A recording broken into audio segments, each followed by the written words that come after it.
皆さんこんにちは、五戸美希です。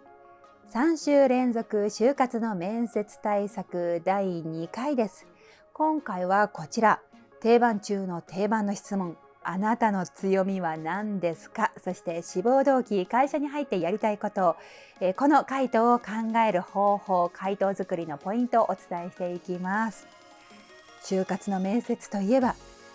何からやったらいいかわからない。面接が苦手、そもそも人に自慢できるようなことがない、こういったお悩み毎年いただきますね。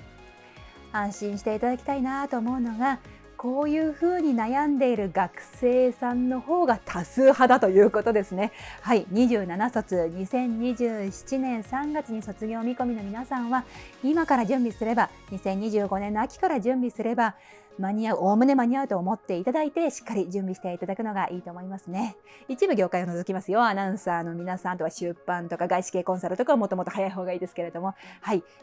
しっかりですね、諦めずに準備していただきたいなと思います。スピーチトレーニング。あなたの強みは何ですか？この質問のあるある回答がこちらです。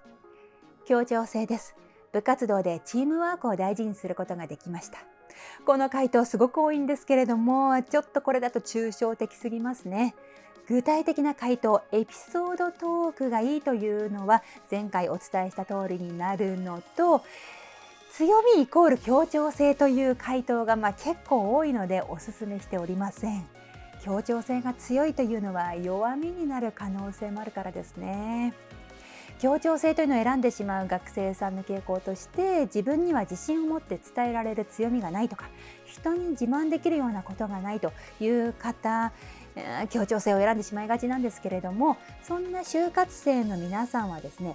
強みから考えるというのを一回やめて、エピソードを先に考えるというのがおすすめです。例えば大学で軽音楽部に入っているという学生さん、練習場所の確保が課題でスタジオの予約をする必要があって、予約時間が他のバンドと重なっているときは交渉が必要で、調整をして2日に1回はバンド全員でスタジオで練習できるようにしてきたという学生さんであれば、強みは交渉力、あとは調整力、こういう強みを選ぶことができますね。あとは大学で山岳部に入っている、登山部に入っているという学生さん、全員で部活のみんなで登頂するというのが毎回の目標であるということで、必ず後ろを登っている時に後ろを振り返るようにしてきたとか、後ろを励ますようにしてきた、そんな学生さんだったら強みは気づく力がある、視野が広い、こういった強みを選ぶことができますね。まずはエピソードを思い出してみてください。それから強みを考えるということで、嘘がない強みになりますし、自分だけの強みになりますね。スピーチトレーニング。続きまして、志望動機、会社に入ってやりたいこと、この回答のあるあるとしてはこちらですね。企業理念を調べてそれを暗記する。これはお勧めしておりません。はい。志望動機も具体的に回答をしてください。説明会でこんな話があったから入りたいと思ったとか、OB 訪問、OG 訪問をしてこんなところが魅力的だと思ったから入りたいと思ったとか、そういう具体的な話にしていきたいですね。で、説明会も行ってない、OB 訪問、OG 訪問していないというケースもあると思います。そういう時は採用情報のページにこう書いてあったからいいなと思ったというのもありですし、会社に入ってやりたいことに話を変えるというのもありですね。この会社に入ってこんなことがやりたい、だからこの会社を志望しますという、それおかしいことではないので、優先順位は説明会、OB 訪問、OG 訪問ですよ。たくさんの人に話を聞くというのはとても大事なので、優先順位はそちらに置きつつも、それができなかった場合に会社に入ってやりたいことに話を変える。で、会社に入ってやりたいことも具体的な回答を考えておいてください。それは実現性じゃなくて、本当にそれが実現するかっていうのは一回置いておいて、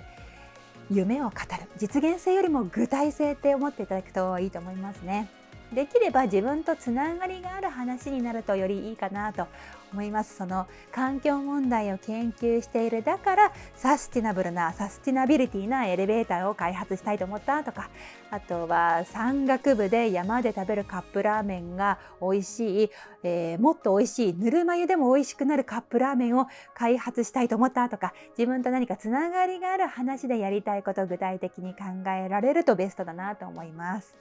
スピーチトレーニング。ここからは回答作りのポイントを3つお伝えしていきます。その1、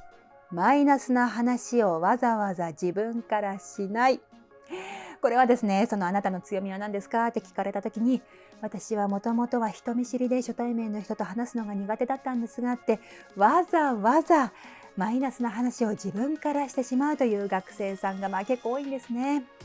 面接というのはアピールの場所ですね。自分という新商品をプレゼンテーションする場所だと思っていただきたいので、わざわざマイナスな話自分からはしない方がいいですね。これが聞かれたら、もともと初対面の人と話すのは得意だったんですかというふうに聞かれたら、いやもともとは人見知りだったんですけれどもというふうに答えるのはいいですけれども、この順ですよね。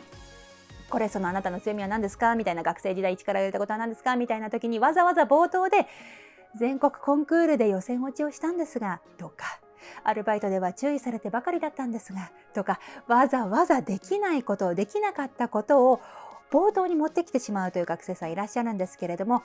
これは NG ですね。できたこと、やってきたこと、うまくいったことを冒頭に持ってきてください。回答作りのポイントその2、結論ファースト。あなたの強みは何ですかだったら、私の強みは何々です。これを頭に持っていきたいですね。先ほどのその1もこれができていないということなんですけれども、学生時代に力を入れたことでもそうですね。何々サークルです。特に何々に力を入れました。とかアルバイト、マクドナルドでのアルバイトです。特に何々に力を入れました。こういうふうに結論を頭に持っていきたいですね。結論言わずにダラダラ喋ってしまいますと、自分が何聞かれたか分かんなくなりますね。質問のことを忘れてしまいますので、結論をポンと言えるようにする。そのためにも準備って大事ですね。回答作りのポイントその3、不必要にぼかさない。とあるカフェでアルバイトをしていましてとか、サークルでサブリーダーをしていまして、こういう回答もですね、結構お見かけするんですけれども、カフェだったらスタバなのかルノワールなのかで全然やること違いますし、ぼかす必要ないですね。サークルも部活も何サークルなのか何部なのか、その上でエピソードトークをするということをすると人柄が伝わります。スピーチトレーニング。ということで、3週連続就活の面接対策をお伝えしています。次回は用意した回答の話し方をお伝えしていきます。五戸美希のスピーチトレーニング、メルマガ配信しています。無料で登録できまして、毎週話し方を解説するラジオをお届けしていますので、ぜひチェックしてください。学生さん、院生さん向けにはオンラインサロンの学割プランがありますので、よかったらプラン一覧をチェックしてください。今週も最後までご覧いただきましてありがとうございました。